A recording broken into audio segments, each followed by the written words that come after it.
lan chẳng tôi tép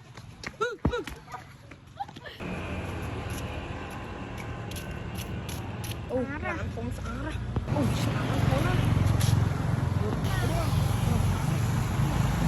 đó tôi tắm anh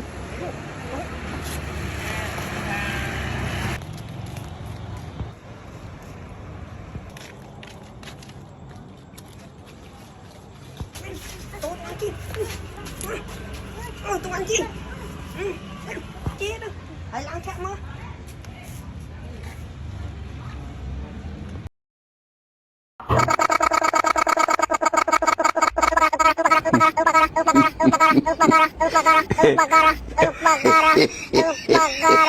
Jesus is Lord.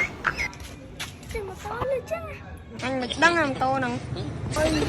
tô trai mua luôn lên sạch là lọt mười sóc mà tụi anh nhập mơ mình tụi anh theo mình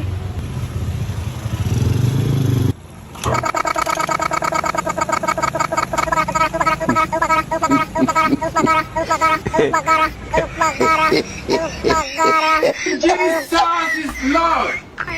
Thiệt khó với anh tiết à ai mà lưng anh cái món nè anh đâu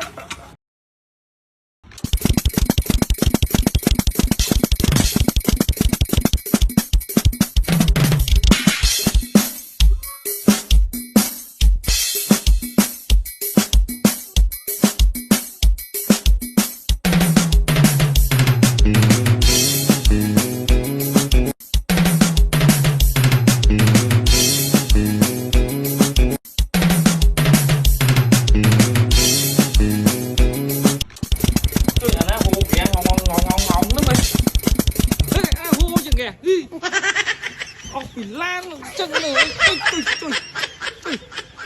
bị lan mà cô đi